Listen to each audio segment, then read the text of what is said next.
Happy Monday evening, everybody, and welcome to the Nana Boss Continuum, where tonight we have an amazing guest tonight. Mr. Randy Harrington is here. Before I introduce him really quickly, I do want to just say hi to everybody that's in chat, and we've got 15 of you already here. I'm so excited. It's going to be a great show. Hello, Mr. Gary Spikes. We've got also Sharon Guy is here tonight. And hey there, Jane. Good to see you. And let's see, Miss Crystal J is also in the house. Carol, you're also here. Good to see you. I've got to get you guys back on the show. I had you guys booked. We were going to do a pre-record, and it was crazy. That was a crazy time for me. So we got to definitely rebook you guys. And who else? Mr. Brian Barber. Hi, Brian. Good to see you. Shucking it down with cornbread. It's great to see you as well. Let's see who else is in here. Yes. Mr. Shane Carpenter is also here. He says he couldn't miss this one, and I'm so glad that you are here. And Patrick, hi, Patrick. Let's see. Brown Dwarf, hi, how are you? I'm so glad you're here tonight. I think I got everybody. Freaky Geek is also here. Hi, how are you? And Miss Dina, it's good to see you. I hope you're enjoying that grandbaby. Yes, Patrick, I'll be smiling tonight. Don't worry. Raymond, good to see you. Laura, good to see you as well. Mr. Donald Fuller is also here. Roger Blair is here. And hey there, Hoff. Thanks for showing up too. I'm so glad you're here as well. Mr. John P. Adventures, thank you for being here. Richard, good to see you as well. Let's see. I hope I didn't miss anybody. If I did, my apologies. But I don't want to make my guests wait too much longer. So without any further ado, I am going to give him a nice introduction. Growing up, Randy's interests were piqued in the Bigfoot phenomena as a young boy after reading Roger Patterson's book, Do Abominable Snowmen of America Really Exist? When he became a man, he longed to find out for himself. Thus began a long, arduous task of proving it to himself, then those closest to him, and now his friends and the public. Randy retired from the fire service as a driver operator. He also has extensive fire service training that has helped him to remain calm in stressful situations within this pursuit, and additionally, his focus on details, which was forged in fire tactics and firsthand experiences, is especially helpful. Randy has owned his own business for 20 years. He works hard, understands commitment, and your word is the basis of everything. Randy's hope is to contribute to some sort of understanding of these beings, if not the outright discovery that convinces the world. Randy feels like the dedication from Roger Patterson's book, which ignited this whole adventure, sums up his search and who he is. To the young at heart who seldom say impossible, to the adventurer who doesn't stop at the foothills but penetrates deep into the forest, and to the individual who has enough fortitude to stand up for what he thinks is right, and to all of those who seek the truth no matter the cost. Please welcome Randy Harrington to the show tonight. Thank you. And thank you for reading that introduction. That really means a lot to me. It's very special. You know, I put that together, and it's long. It's a long-winded introduction, but it really covers everything. It does. It is you. It's you down to the core. And when I saw that, because I actually, you know, I took that from the speaker spotlight section, you know, that they put on for the conference. And right. I was like, I have to use this. I have to. So thank you for being here. I'm so glad you're here. And, you know, listen, we could talk for hours and hours and hours. So you tell me where you want to start. I know you've Well, been doing some new stuff with your channel, so we want to talk well, about. since I see so many people in the audience who was at the camp out, I Yeah. would like to address something that you and I spoke with pre-show, and that is when I was watching you speak with Richard Taylor last night, Mm-hmm. and you guys were talking about the last night of all the activity around the perimeter of the campsites. Mm-hmm. Uh, and the way I think about things, I think that more than likely that was not the first night of them coming into camp, uh, because just the brazenness of going to each tent and stepping out into areas that would not be normally safe for them, and it very brazen. So that tells me that they had probably been there nights before, 1 or 2 nights before. The thing is, every night before that, we had always been asleep by 1:30 or so, because when we're out hiking and our trip, everybody's trip in left them tired. So it was very hard to stay up past 1 o'clock. So everybody was asleep and snoring big logs at like 1 o'clock, 1:30. So I think these things already had the pattern down, that they were probably coming in around 2:30 or 3 o'clock. And the way they came in that last night tells me that they were probably very familiar with everything and its place, and they were just kind of going to where they had already been before. And we had stayed up that last night. We stayed up till around 3, which normally we don't, because of all the extracurricular and the storm and all that stuff. So it kind of threw everything out of whack. That if they had been there before, and 3 o'clock was the dead hour for us, but all of a sudden we're still up around the fire and having conversations, but they're there to take care of business. So they kind of had to wait in the wings, wait back there in the shadows until we got in our tents. That's why they started making their rounds before we were even asleep, because they were already there ready to go, like the other nights when we were asleep. So unfortunately for them, they started doing their business while we were all still awake. So we got to experience everything that we got to experience. Right. And does that make sense to you, the way I just explained it? Because I agree with you. After thinking about it and you putting it to me that way, I agree. I agree. It makes a lot of sense. Because just ask Shane. I've only laid awake ever since then thinking about this every night, and that's what I come up with. So yeah, no, but I think you're 100% right. And because Michelle said that she had seen something, when she went out to her tent on Friday night, and she even mentioned it to her husband, and her husband was kind of like, yeah, sure you did. Like, yeah, sure you saw something, and so she was like, so she didn't say anything to anybody. So I think you're right. And I think some of the other people and that were there for the extended part of the expedition had said that they heard things in the creek at different times, that week. So yeah, after you explain that, yeah, I think you're right. And there's lessons to be learned in everything that happens. And for me, the lesson learned is that at that point, I had put out recorders almost every night, but they had been up on the ridge. My recorder logs have been up on the ridge because we were just looking for any noises, any distant noises or movement that we could identify as being, the target species. So I hadn't done any around the periphery of camp because we just didn't think I didn't think we were having those type of visits.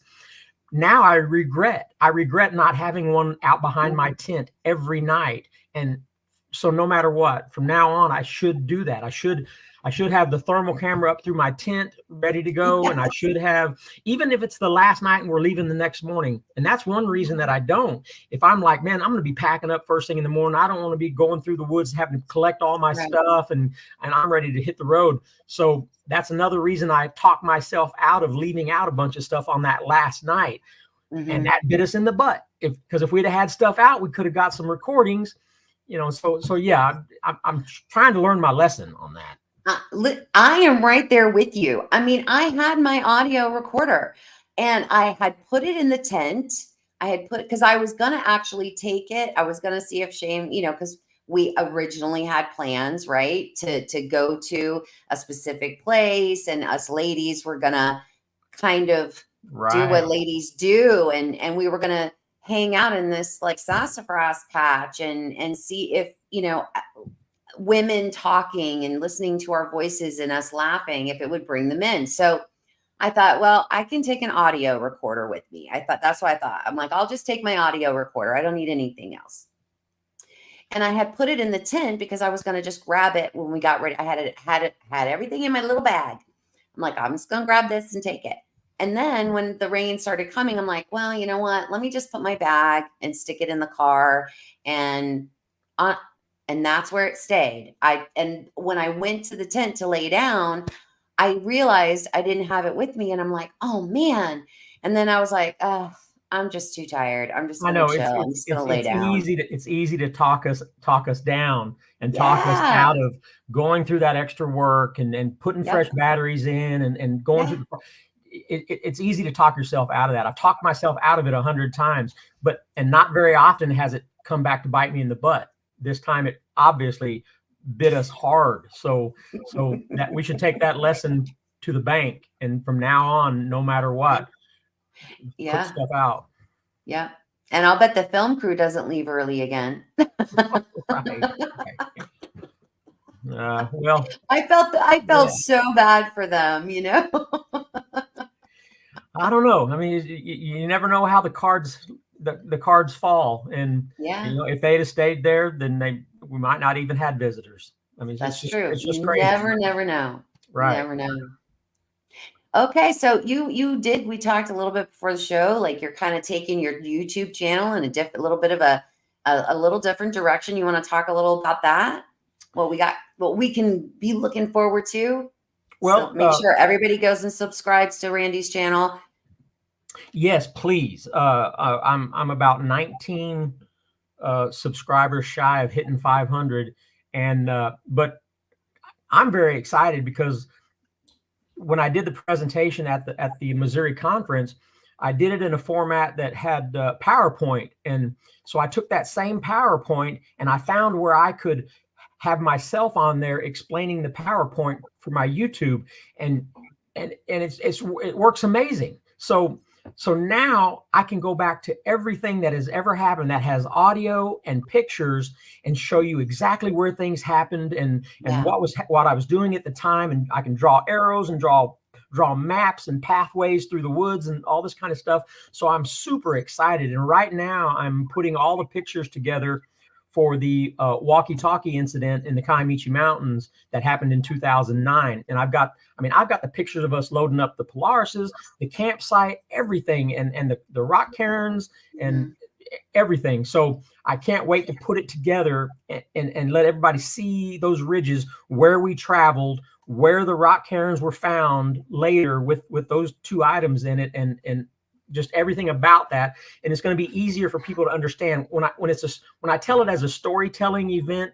It's hard to follow everything because I can see it clearly in my mind, but it doesn't translate well to the listener, to whoever's listening. So I'm really happy to be able to put this in a format where you can see everything and know where everything happened, and super excited about it. And I'm going to go back and do the Chickasaw Park one because I've got lots of pictures and lots of things from the Chickasaw Park. I want to draw where I think it crossed the creek, because there are things that I found in the creek the next day that tells me where it crossed, where the big one I think crossed. But I can't wait to put it in this format. And so, if you subscribe, I mean, of course, I'm not very fast. It takes me a long time to get a video up, especially since I'm having to work really hard to make up for how much money I spent on this last outing. So, I got to recover that part and then get enough money so I can go on my next one. So leaving very little time for putting the videos together.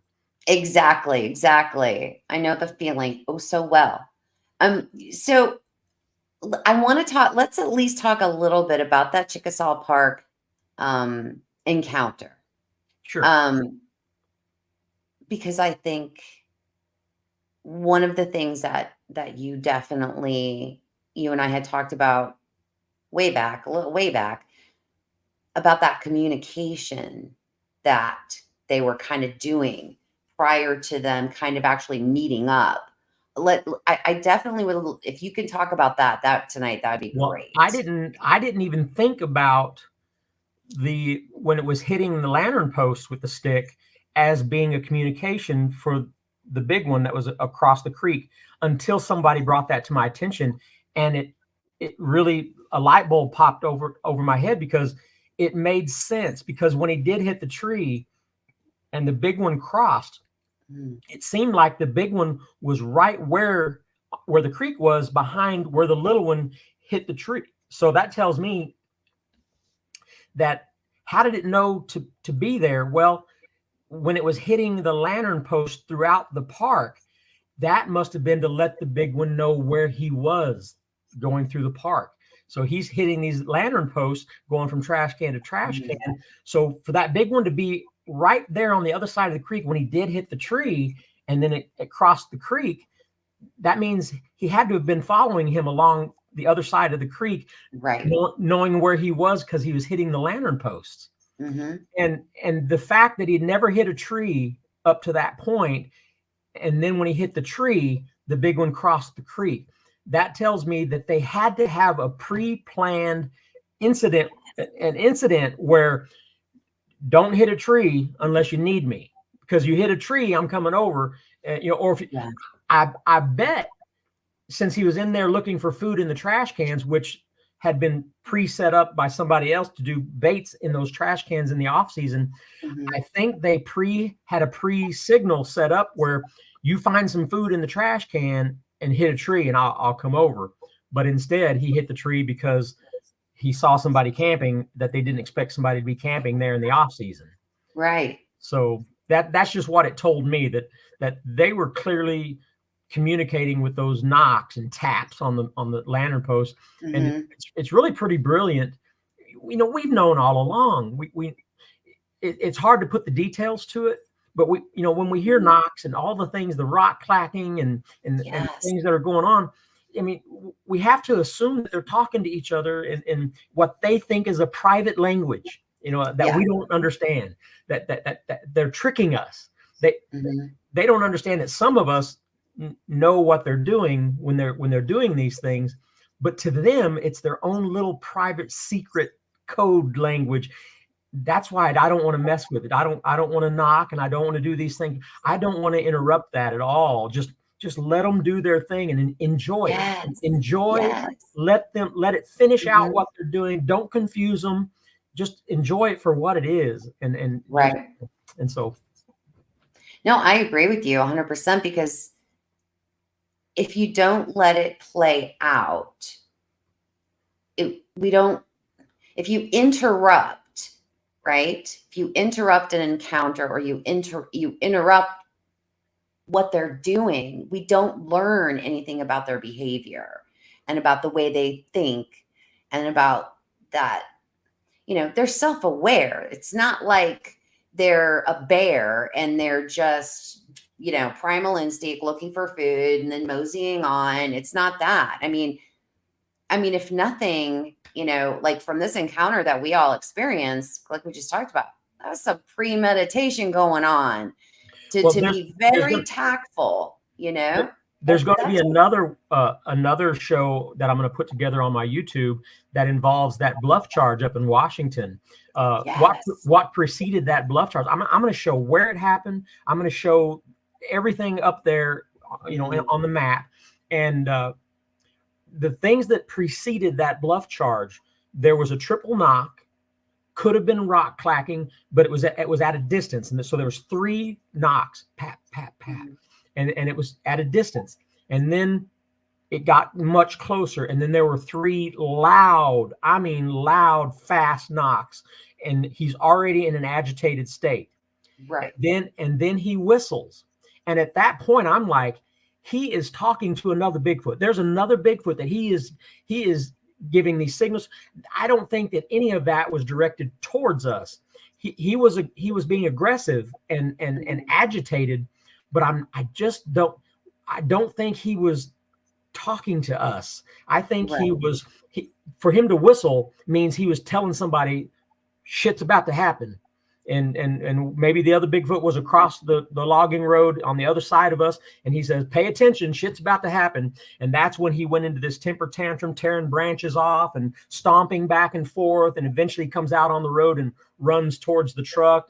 I'm assuming he runs towards the truck. I never looked out. So and then veered off back in the woods, completely spent, where he spent all of his adrenaline and was sounded exhausted. He sounded like he built himself up, became exhausted, and then trudged back through the woods and broke a few branches as he was leaving.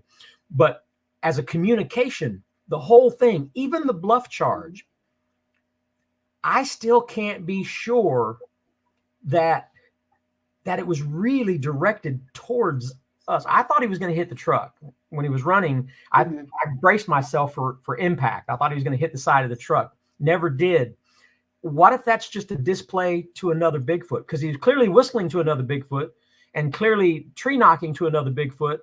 So what if the display was to another Bigfoot too? Maybe there were some juveniles that weren't just learning, that weren't just, when he whistled and says, get away from that truck, maybe they weren't. Maybe he was bluff charging to remind them who's the daddy and who's in charge. Could be. So I don't want to jump to them trying to scare me and hurt me, because so far that has never happened. So I don't want to just assume that, because it's easy to assume. Right.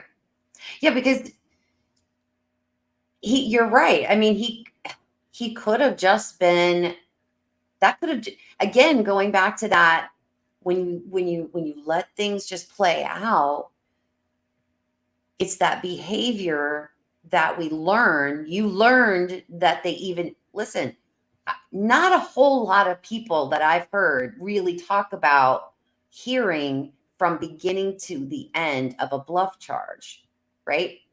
So most people don't or won't or can't. Maybe they're in a different situation and they're not able to like let them just do what they do.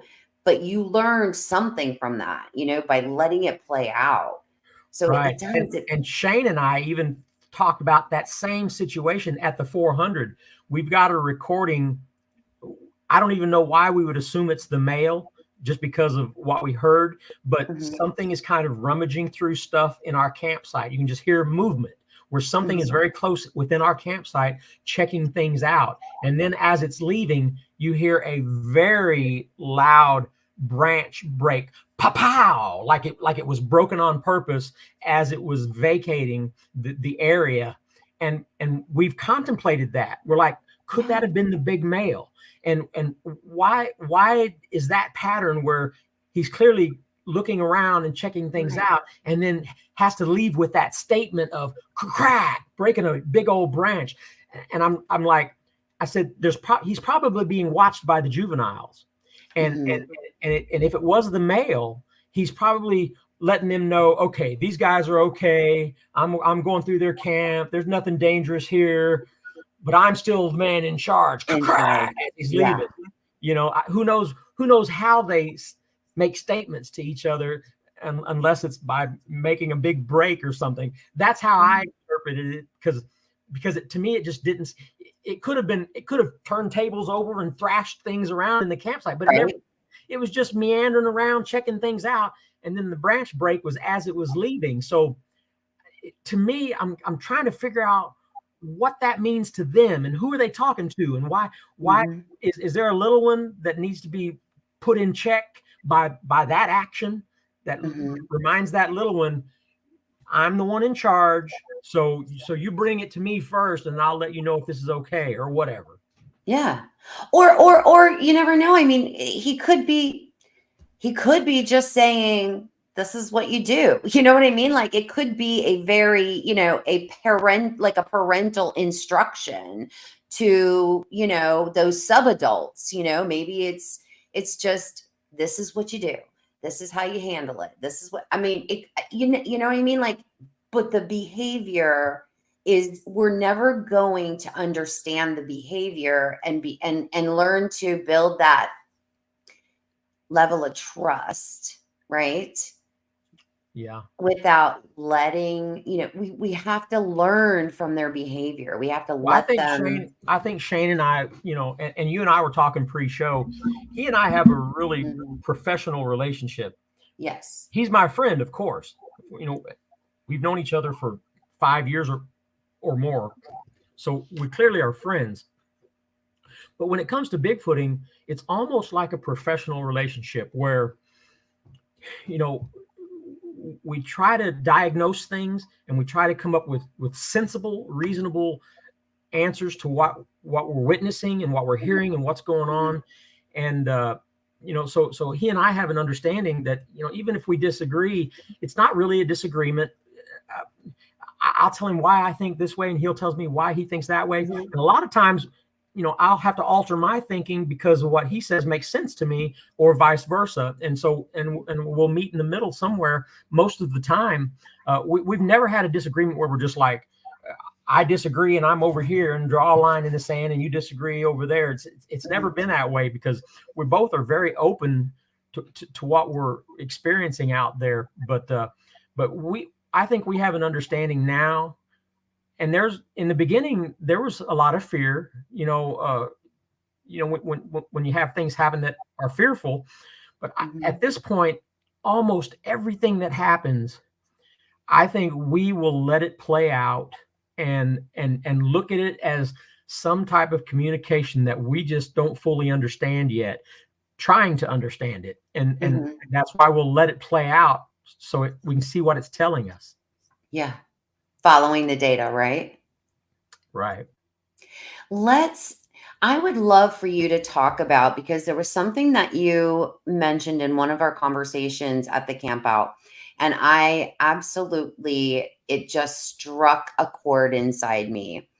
You were talking about how fear can change your perception of a situation. Right. Right. Well, for instance, being in the fire service, anybody who's had traumatic uh, incident like a car accident or breaking your arm or breaking your leg or anything Mhm. with trauma, uh, your body has a physiological way of taking that away from you to where you don't remember. And so when you remember it, you don't remember the pain. You don't remember it like it's happening again. Mhm. So a lot of times people be like, man, I don't even remember the accident. I just kind of woke up and I was already damaged. Your body has a way of taking those things away from you, from reliving it. And so that you don't have to relive it and relive that pain over and over and over again. It's amazing. It's amazing that the body can do that. So a lot of times, and I can attest to the trauma, to the psychological trauma of having a Mhm. sighting of a big male or something, that I would bet that a lot of that has similar effects on a lot of people, where it not only you're not going to remember things correctly, you're gonna not remember things at all. The way your body is going to protect you.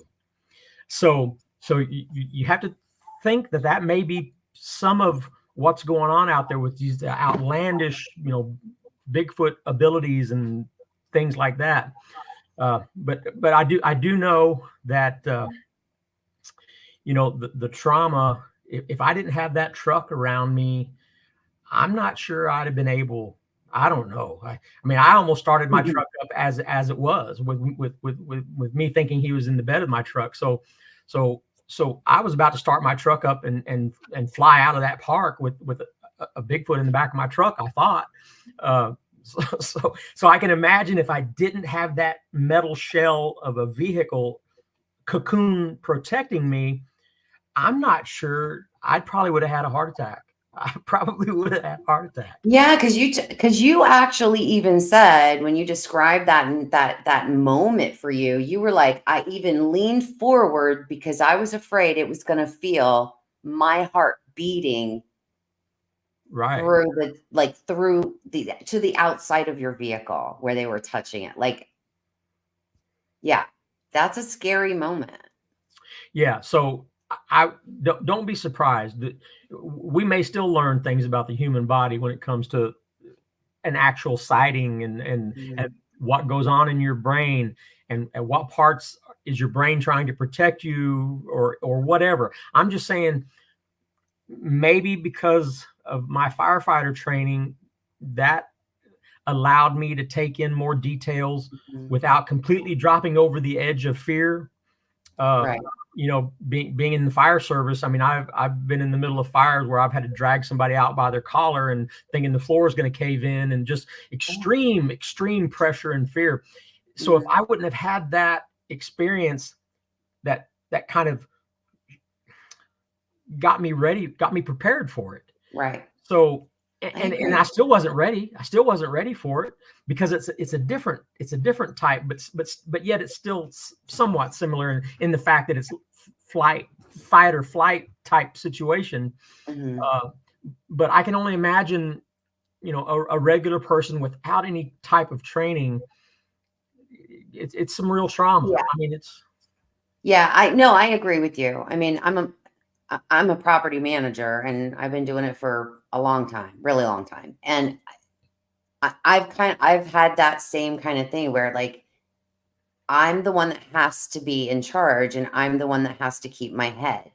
I'm the one that has to think through situations and very quickly run through what are my options. Boom, boom, boom, boom. right. So So like domestic violence and things like yeah, that, and you're showing yeah, up and you're having to be like, okay, I got to be prepared for anything, and anything. I can't be caught off guard.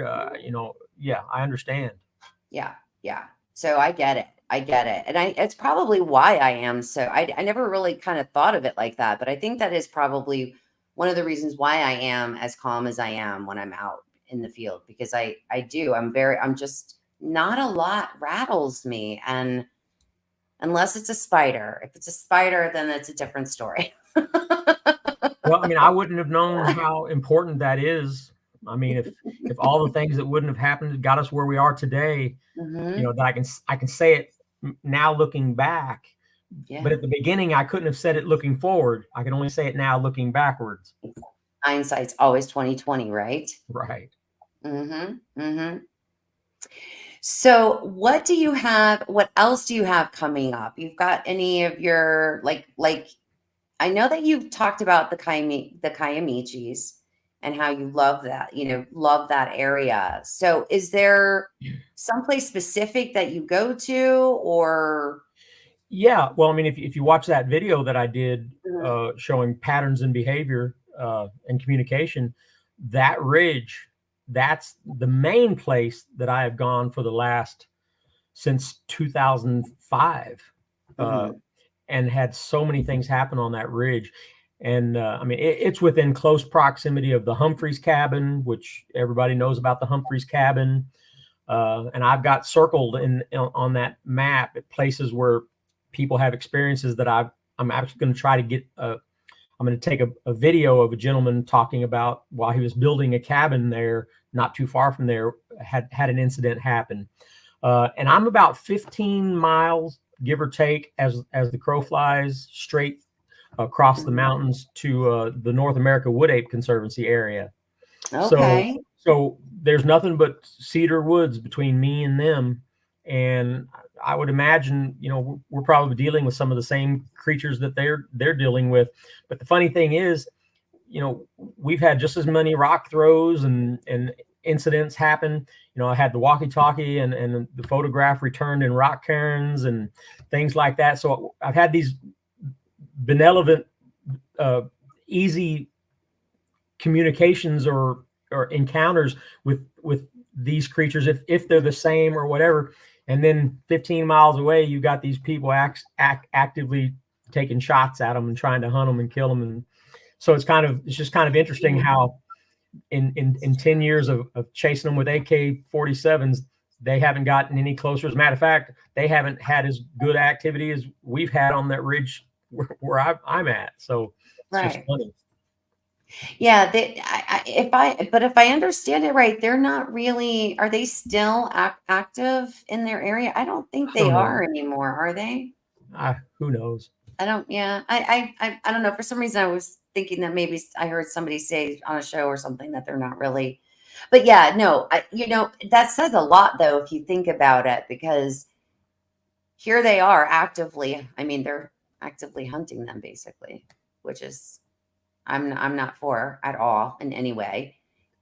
And yet you're having these very positive experiences with them, so close to that whole thing. Like I think that's amazing to me. I think that it also speaks to how much they really do observe us and what we are doing when we are in their areas. That whole walkie-talkie story. I'm sorry that if you like, you know, you guys lose a walkie-talkie somehow and they return it to you. I mean, that's the gist of the whole thing. Well, that Mike Hall, who was in the Polaris with me when we came upon the rock cairn, unbeknownst to me, the next day he was talking to other people to make sure that I wasn't hoaxing people. He was talking to everybody else to find out where they were at, what they were doing, where was I at, because I had a film crew with me the day before, and I was taking them up there to show them the flowers, the solar powered flowers. And the film crew says, well, don't you think that if he was hoaxing, that he would have hoaxed it while he had a film crew in there? Because that would have been the most opportune time to do a hoax, when you got a film crew in the Polaris with you. Right. But it was the next day, 11 o'clock at night, when we found the rock cairn. So him going around and interviewing people who were with me and the things that doesn't bother me at all. Right. As a matter of fact, it's good. You should do that, because too many times you are getting hoaxed, and so you better make sure that you're not being hoaxed. But anyways, so yeah, I'm gonna unfold that whole thing out from beginning to end with lots of pictures, and I'm still excited about it. But it is exciting, because we're implementing some of the same things at the 400, and so I mean, the 400 doesn't need me to implement anything new for the things to be exciting there, but right. But you never know. I mean, you never know what really works or what doesn't. It all seems so random at times. No matter how specific you get on doing things the exact way over and over again, there's still a certain randomness to it that just goes to show you how intelligent they are. They won't be tricked. I mean, they just won't be tricked. Let me ask you. I feel like maybe you can help me with this, because there is a I don't know. I hate using the word theory, but there is kind of like a little theory out there, and I'm sure you've probably thought about it. There is a theory kind of out there on this fringe, that maybe they're similar to someone that may be on the autism spectrum. Well, Shane and I have even discussed that. Yeah. What are your thoughts on that? I don't know. We don't have any evidence to prove it one way or the other. I mean, we thought maybe because of stick structures and rock stacks and things like that. So here we are looking for ways to make them like us.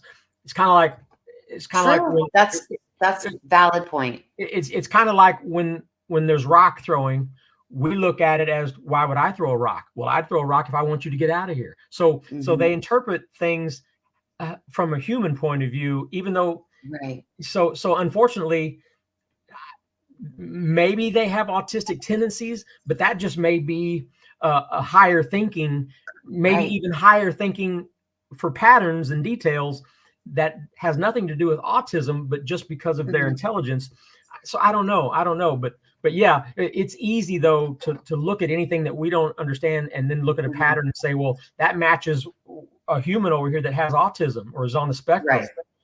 But also rock throwing would be aggression. So I think I've already proven that rock throwing from them doesn't necessarily mean aggression. Right. We just think of it that if we threw a rock, it would be because we're aggressively trying to get you out of there. So that's how you interpret it.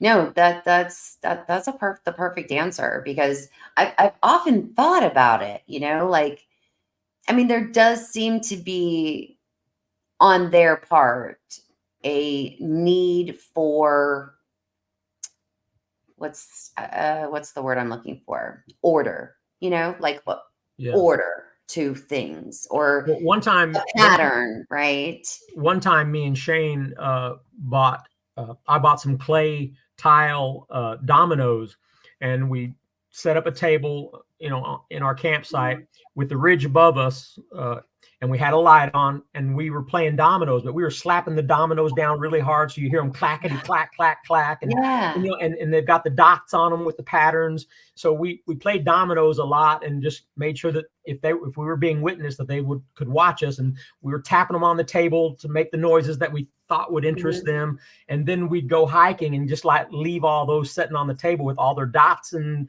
and the patterns, seeing, and of course we had a camera hidden in the tent watching the table to see if the patterns would trigger any autism type things. Of course we only did it once, so and we didn't get anything happen. Doesn't mean that it's not viable to try. Somebody else can try and should try it, maybe over multiple nights. It might be something that would be interesting to them to come look at a table that's got dominoes with all these dots on them. True. That's such a good idea. That is a really good idea. I got crazy ideas. Maybe I'll try that. I actually Shane gets tired of my ideas because it fills us with a lot of stuff to do that doesn't work. But you never know when that one thought is going to be the one that works. So you got to try it all. Right. You got to. I mean, yeah, I have a set of dominoes that we play when we have a lot of family over and it's a holiday and lots of people are here and they're colored, they're like color coded. Maybe I'll take those with me when I go in a couple weeks. Maybe I will give that a try. But do it outside of your tent and have somebody come over and y'all just sit there and play dominoes. And then later that night in your tent, you might hear something messing around your table. You never know. It's worth a try. It's worth a try. Yep. Definitely worth a try. So what else? What else do you have? Oh, you want to hear what else I've done and failed? But maybe I failed. Maybe I just didn't do it enough. On that ridge in the Kiamichis, one time I carried a 36-inch console TV up there, and it was way before flat screen TVs. So it was a huge TV, and I had to carry that thing and get it out of my seat of my truck, and I set it up outside of my tent, and I had a generator running, and I played all night long. I played the Little Rascals with the kids playing. Yeah. And I had a camera. I had a night vision camera on top of the TV looking into the woods. And I was hoping that something would come up to watch the TV screen. It didn't work, but I only did it for one night. You never know. I mean, you would think though that listen, it could have worked. You just maybe didn't know that it worked. Right. That can happen too, right? So let's talk about the drone. Let's talk about that. Oh, sure. Because I know when you got that piece of tech, you were on fire about that piece of tech. And I think it's really, I mean, first of all, it's not just a regular drone. So you want to talk a little bit about it? Well, yeah. I mean, I'm actually still, when we were out at this Missouri camp out, I was up in the air, and I think I'm taking pictures. So I was taking a video and I was hitting the button that I thought was taking pictures. It was not taking pictures. So I get home and I download. I'm thinking I'm going to have all these aerial pictures that we need so that we can see all the tents, and I didn't take any pictures. But so I'm still confused with how many buttons there are on this thing. I mean, it is a computer with wings, and so I have to watch videos just to figure out how to take pictures and zoom the camera. And it's very complicated. And for somebody, no tech guy like me, I really have to have the basics to where I can figure out the basics and then work from there. But its ability during the daytime. I've got a video where Shane was out looking for signs along the creek, and I was at camp. So I just sent the drone up, and it was during the day. And this is where you see the value of how good that thermal is for daytime use. So it's a little thermal square in the middle of a 4K regular daytime video, and they're both taking videos at the same time, and one is overlaid on top of the other. So I'm going down the creek until I see Shane. Now, with the regular video, I wouldn't see him at all, but with a thermal, I can see him. So, and then I turn around and I zoom in on him and I drop the, so, but we thought about it. Not very many people use thermals during the day. It just seems like it's a nighttime tech piece, but there should be lots of value to using that thing during the day. And one of those would be, we were in Oklahoma examining a chunk of woods along this creek where Shane and another tracker found some holes and some impressions, maybe even with toes. And then we backed out. We didn't go in, we didn't invade. It was about 15 to 20 acres of a chunk of woods that had a creek running north and south out of it. And I got on Google Maps, and it was about 5 miles from the camp where I had my encounter. And lots of tracks found on this creek. So I was looking specifically for a secluded chunk of woods that has nothing but plowed farm fields outside of this chunk of woods, but the creek going in and out of it. And so we said, if they're bedding down during the day, that's got to be a good spot, because it's not connected to any, nobody would really come in there much. Right. So when Shane found those holes, and the other tracker found some holes himself, they actually pulled out. And Shane and I are really, man, if we could just make enough money to where we could do this all the time, we have plans to go. We would like to go and spend some time using the drone and going in that 15 to 20 acres and have the drone in the air in case something vacates up and down that creek when you enter that woods. But because we know there's a little one, and where there's a little one, there's got to be two parents at least, maybe even another sibling. Right. And if that's where they're bedding down during the day, that is going to be a very good opportunity for that drone to be effective and to go in there. And if you can flush one out of there, if it goes down the creek and have, you're going to see it. Yeah. But the thing is, it's 7 hours down and down by the Chickasaw Park, and so right. It's just not something we can just get to real quickly. And if we did have time to get there, we got to spend time at the 400. So we just don't have as much, not only funding, but just the time. I know to go to the places that we need to spend some time in. Mm-hmm. But the drone, it's going to work. I just need to get better at it, and it's going to pay for itself. It definitely will. I think that it's going to be. I think it's going to be. I don't know. I just have I don't know. I have a feeling like that's going to be a piece of tech you guys are going to get something really amazing on it. That's why I'm excited about starting to go back down to the Kiamichis. And I watched that Eli Watson Small Town Monsters, where he went to the North American Wood Ape Conservancy, knowing that that's only 15 miles from my area. It really got me re-excited with the Kiamichis and just how active they are. And I haven't had my drone there yet, so they seem to be wilder there. Not like at the 400. It's almost like, okay, here they're tame and they're wild. That's just in my mind, but still, it's because of how wild the Kiamichi Mountains are.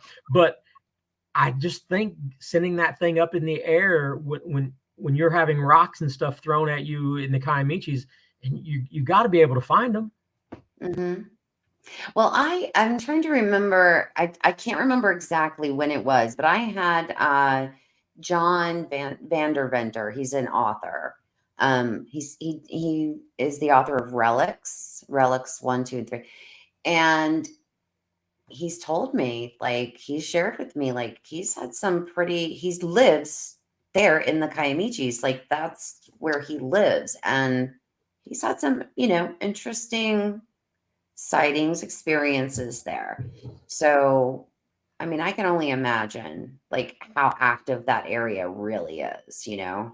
Yeah, I mean, I was friends with a guy named Rick Branson, whose brother Charles Branson is the one who owned the compound that North American Wood Ape Conservancy has been, working before they got kicked out.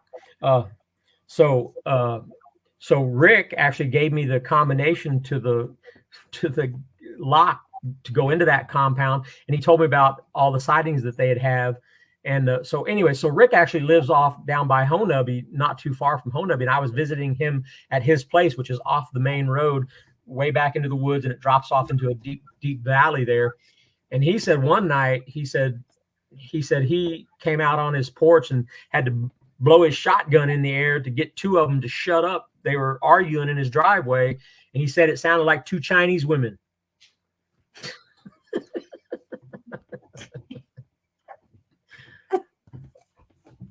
Hey man, I've been to get my pedicure and I have witnessed the Vietnamese ladies have at it, and let me tell you, it does not pretty. So I get it. That's a scary thing in itself. Yeah.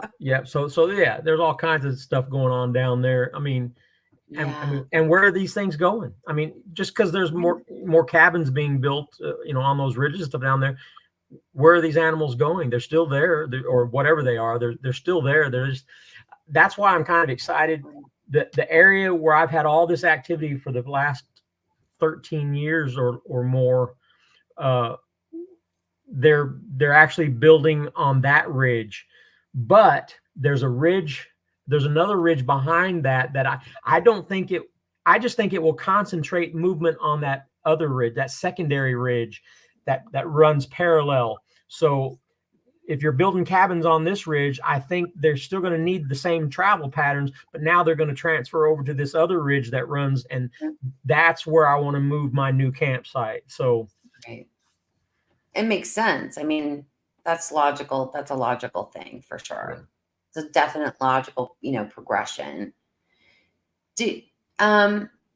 If anybody has any questions for Randy, if you guys put them in caps, if I missed any, I only had one.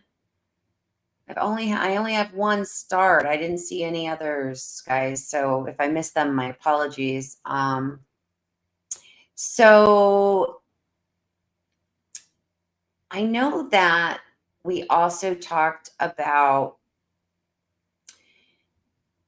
new discoveries. I know there was a lot of talk about at the conference about, well, I don't want to say new discoveries. I will say, I think I put that incorrectly. I will say it's about where your data is actually leading you guys currently. It was talked about, at the conference quite a bit. And I know that a lot of people that are, how do I say, I'm trying to tactfully say this. I know that there's a lot of data that talks about a mid-tarsal break. And I know Shane, we talked about it, and you guys have talked about how that's maybe not where your data is kind of leading you. You guys are finding tracks that have arches. Yeah. Well, I mean, for us,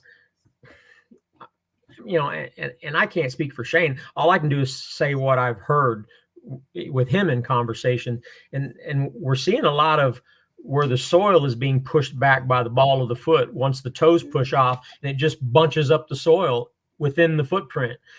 That does not make it a mid-tarsal. That just means the soil is being pushed up by the ball of the foot under the toes as you're pushing off for the next step. Mm-hmm. So if that's what it's saying, then I'm not quite sure what makes a mid-tarsal when a regular footprint can bunch up that soil right in the middle of the footprint also. Yeah. We do have a few questions Brian Barber wants to know, Randy, were you on the show Terror in the Woods or These Woods Are Haunted? I was not. Shane and the other dude didn't invite me. That's not nice. That wasn't nice. But they did talk about me, so they had to get some third actor who looked more like Seinfeld, not Seinfeld, but George, looked like George from Seinfeld, whose name is Randy. Yeah. Brian Barber wants to know, what was your first encounter like? I had a lot of incidental things in the Kiamichis, you know, and then we got that video, the Ridgewalker video. I didn't see the video. It just captured by a camera that we had pointing towards the ridge. So I don't know if you count that as an encounter. So, I mean, the first real encounter that my own eyeballs saw and experienced would be, you know, the Chickasaw Park. But that Ridgewalker video is amazing. Yeah, it's a good one. It's a good one. It's really amazing.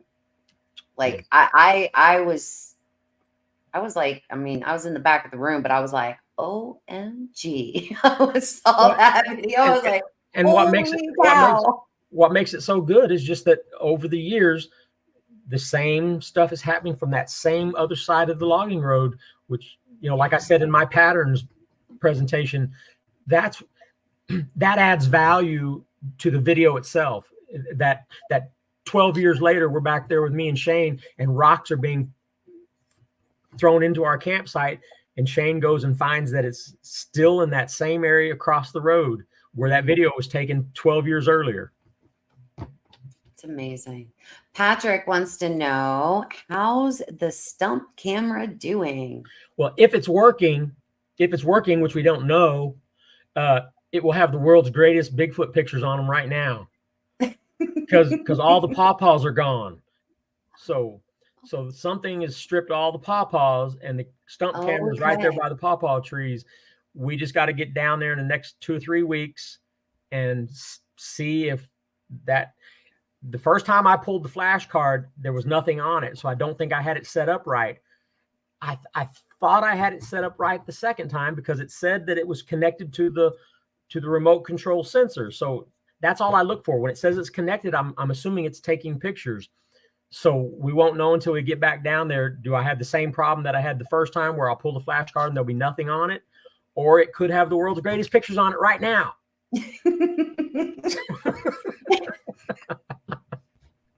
I know the excitement, though. I know the excitement. It's like, I know. I wish I was there right now. Yeah. I mean, I don't know. I told you that stump camera. I told Shane, I said, look, I know it's easy to get excited about it, but you know what? We've got a whole year to get that camera figured out. It's a good system. It's a good camera. We just have to get it figured out to where it works perfectly. And even if we have to wait till the pawpaws are ripe next year, by then we will be set to have this thing figured out. Yeah. Now, let me ask you, is there an area on the 400 in the 400, you know, like where down by the, you know, down where Shane seems to get all his like amazing tracks in that mud, like right there, because they go there they're eating the mussels and all. So is there an area where you could deploy that type of camera system there as well? Yeah. I mean, it once we make sure that this thing is working and the pawpaws are no longer going to be the attractant, there's a corner place down there where all these tracks seem to originate from, at that corner of the creek. So we'll put it somewhere in there, and that would be that. I don't think we'd have to worry about you know, it ever getting seen or anything. So yeah. Yeah, I mean, because they're there a lot. I mean, they're there actively. I mean, I can't even. And once this camera shows its effectiveness, which it's going to take us a bit to get it figured out. But once we get it figured out and it shows that it can be effective, I mean, there's no reason why we shouldn't have 4 or 5 or 6 of them put together and have them deployed in many different locations, ready to go. Right. What is your bucket list place to go and research or visit on an expedition? What's your number one bucket list? I'd like to go up around Harrison Lake in Canada. Okay. Why? Everything else, every other bucket list that I've wanted to go to, I've gone to. So, and I actually was going to go to Harrison Lake, but I forgot my passport. So I was up by Baker. I was up by Mount Baker, which is just right on the border, and didn't have my passport. And I had been invited by somebody to go up to Harrison Lake, and I couldn't. Okay. I have a question from Sharon Guy. She wants to know, do you believe that they are flesh and blood? And do you believe they can cloak? All I've seen is flesh and blood. I've seen them move in ways that can easily be interpreted in non-flesh and blood. I've seen them move unbelievably fast. I've seen them move to where it was just a blur on the video where it dropped that fast. I've seen it where they moved incredibly slow, like a sniper. I've seen them belly crawl. That's a creepy one. So far, I've seen nothing but flesh and blood, and no cloaking, none of that. Okay. Brian Barber has another question. Have you ever investigated in Michigan? If so, the upper or the lower peninsula? Are you inviting me, Brian? Oh, Brian would invite. Are you inviting me, Brian? Because I have not been there. Brian, he was on my show not that long ago. And Brian literally, like, he's got a super active area that he's been working too. So, well, one of these days, if we get funded, the big thing, because I got bills to pay. But if we ever get funded, there's going to be some places that we are going to be going nonstop. I told you. He says, "Come on, Randy."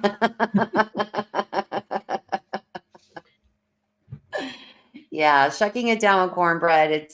That's not the show for wanting to know his thoughts on skinwalkers. We don't. That's not for tonight's show, hon. We're sticking to Sasquatch and hard facts and data tonight. So, but thank you. Yeah, I mean, I just feel like, I think that, technology has brought us so far, I feel like. And I also feel like that there are a lot of people like you and Shane that, don't release every single thing you get in the moment that you get it, right? You all kind of vet it. You hold on to it a little bit. You double check and, triple check your numbers, right? Like you're always, making sure of your data before you just go out there and just make claims. And I want to tell you, I appreciate that so much. I appreciate that about you and about Shane and how you guys are very careful, and you don't go outside of what your data and your research is telling you. And it's very much needed in this community. More of that needs to happen in this community. And thank you guys for always doing that, sticking to your data. Well, thank you it's for very, mentioning very that. appreciated. And I just want everybody else to know that, you'd been trying to get me on your show for a couple of years, and I kept resisting. But after I met you at the camp out, you're just as lovely in person as your persona is here, spreading love and joy. That's right. That's right. That's right. Spreading love and kindness wherever you go. So no, I'm glad we finally had that introduction. Yeah, no, me too.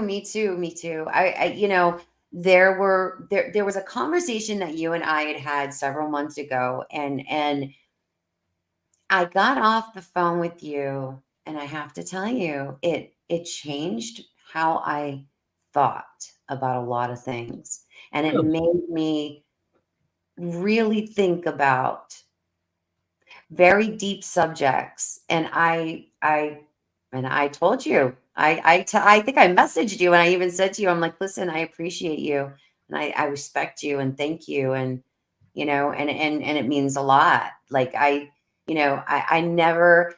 always want to try. I always want to remain teachable. I always want to be teachable. And that's one of the things that I love about, you and Shane, is that you guys, you're, you're, you're right there, and you're not willing to jump to fantastical things unless your data backs you up in said, hypothesis. So that's to be respected, absolutely. Yeah, well, I appreciate you saying that. I mean, and it means a lot. It's hard for this old dog to learn new tricks, and and sometimes in this arena, there's a lot of tricks, and I kind of get my blinders on, and I'm like that armadillo, just kind of weeding my way through the brush and trying to pick things up as I go. I'm very slow. I'm a slow learner, but I'm very strict, and I'm strict on myself, and I'm strict on Shane if he ever needs it. He doesn't need it, but if he did need it, I'd be strict on him too. Well, Chris Nichols wants to know, does Randy have a favorite or a lucky coffee cup that he uses while he's in the field? Oh man. It's another one of those. Why did I bring this little one when I have that big one in there on the counter? The big one that's got the drone and the Bigfoot and the firefighter, I take that to work with me because it keeps the coffee warmer, and I can put like 5 cups of coffee in it. This is my podcast cup here. Yeah. It's only 3 cups of coffee. Everybody in the whole camp knew Randy had the coffee for sure. Randy had that coffee maker, man. That was absolutely, like, if you went on the show Survivor, you would be like, not unless I can take my coffee machine. That's right, in my backpack. That's right. Randy, thank you so much for being here tonight. Thank you for, just like spreading your knowledge and, your experience with us and your stories. And thank you so much for Thank you. You make it pleasurable, and I appreciate you. Yeah. Well, thank you. I appreciate that. Yeah. I try really hard to never have like actual questions for guests. I like the conversation to be absolutely, Shane. Let me just put that up. Sasquatch coffee, guys, buy it. It's worth it. It's really good. But I like the conversation just to be organic, and not feeling like it's, this whole preset thing. And thank you for just, it just flowed. And I'm so grateful and thankful for you. Are you thanking me for winging it? Sure. We're winging it. Okay. We did wing it. It's organic. It's called organic. We wanged it. No, it was organic conversation. It's all good. It's all good.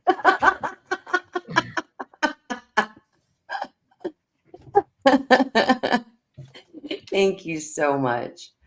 I think that was it. That was the last question about your coffee cup.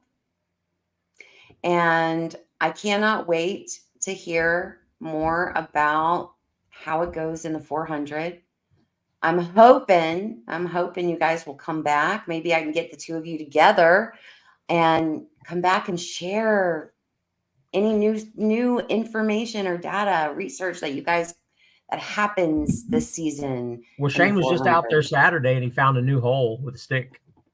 Another one? Yeah. So really in 3 weeks when we go out there, it should be prime for us because he's working on getting the baiting thing set back up, and we clearly got a little one that is very active. So that means there's 2 parents still around, and there's a little one, probably another sibling somewhere too. So we're very excited. It should be a good time in a few weeks for us to be out there for a good long stretch. Well, I really hope you guys come back and talk to me about it when the season's over and you guys are kind of wrapped up for the winter. And I'm hoping you guys come back and we talk about it, and we can get into some more conversation. Well, me and Chris Nichols is going to go down to the Kiamichis, and I don't care. Anybody else, so what? If you guys can't go, then too bad. Don't give me a reason to drive to the An Kiamichis ultimatum. there. Don't give me a reason to drive there because I'll do it. I'll meet you at the world's greatest hamburger joint in Honubby, Oklahoma. I'll be there. Just send me the GPS coordinates. I'll plug it in and I'll be there. I don't know how long it'll take me to get there, but I'll get there. Randy, thank you so much. I don't know if you have time to stay backstage for just a moment, Sure. if you can. Okay. Sure. Let me just say goodnight to everybody. All right. Thank you. Thank you so much. Well, guys, another amazing show in the books. Thank you guys for being here tonight. Shane says he's in. Okay. You're in for the burgers. I know you're in for the burgers. I know you well enough. So thank you guys so much for being here tonight. It's been a blast, and having Shane and Randy on my show is always like, for me, they are like, these are fangirl moments for me. It really is. Like, I have followed their work for so long, and it's amazing to actually know them and call them friend. And I cherish that. I really do, and respect them greatly. So thank you guys for being here tonight. I appreciate it. And please remember, everybody, spread love and kindness wherever you go.